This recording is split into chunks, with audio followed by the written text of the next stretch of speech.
तो दोस्तों, क्या आप लोग प्रेगनेंसी के लिए ज़्यादा देरी तो नहीं कर रहे? यानी कि एज रिलेटेड इश्यूज क्या होते हैं, आइए उसके बारे में थोड़ी जानकारी लेते हैं। तो हमें ये समझना है कि ऊपर वाले ने दो सेक्सेस अलग अलग बनाए हैं, मेल और फीमेल, और दोनों की जो सेक्सुअल लाइफ है, रिप्रोडक्टिव लाइफ है, वो जनरली हम लोग मानते हैं कि 13 से 15 साल के बीच में शुरू होती है। यानी कि लड़का जो है वो अपने स्पर्म या फिर शुक्राणु बनाने शुरू करता है और लड़की जो है उसके मेंस्ट्रुएशन यानी कि पीरियड स्टार्ट होते हैं, यानी कि उसका एग बनना शुरू हो जाता है। किसी का 1 साल पहले, किसी का 1 साल बाद। तो जब हम लोग बात करें मेल की, लड़के की, तो जो स्पर्म प्रोडक्शन जनरली वो 15 साल के आसपास शुरू करता है, वो 20, 30, 40, 50, 60 साल तक उस स्पर्म की यानी कि उस शुक्राणुओं की क्वालिटी और क्वांटिटी पे कोई असर नहीं पड़ता है।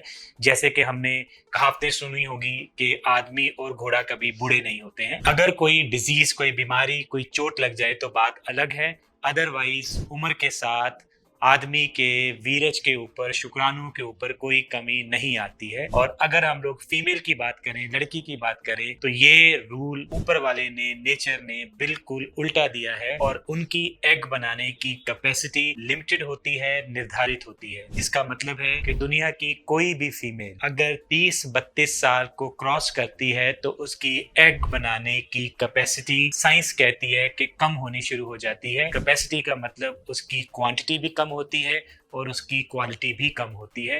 हालांकि ये जो गिरावट है ये 30 से 35-36 साल तक धीरे धीरे होती है, लेकिन 36-37 साल के बाद में ये तेजी से गिरना शुरू हो जाती है। हमारी साइंस ये मानती है कि 40 से 45 के आसपास आकर ये क्वालिटी और क्वांटिटी एग की इतनी कम हो जाती है कि अगर हम लोग टेस्ट ट्यूब बेबी के अंदर भी उसका एग इस्तेमाल करके उसको प्रेग्नेंट करने की कोशिश करते हैं तो उसके रिजल्ट्स कंपेयर टू 35 की लेडी से बहुत कम होते हैं। तो ये आपको समझना है कि फीमेल की एग बनाने की कैपेसिटी लिमिटेड होती है, निर्धारित होती है, और वो वक्त के साथ कम होनी शुरू हो जाती है और 40, 41, 42 साल के आसपास आकर वो काफी कम हो जाती है।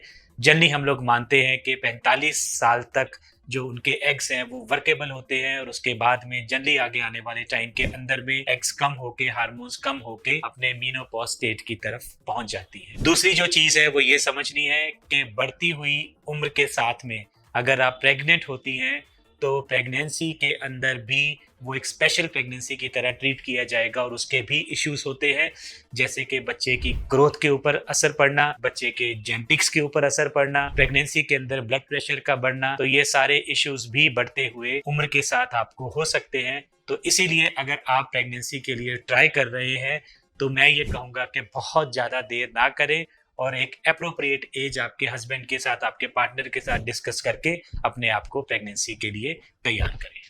धन्यवाद।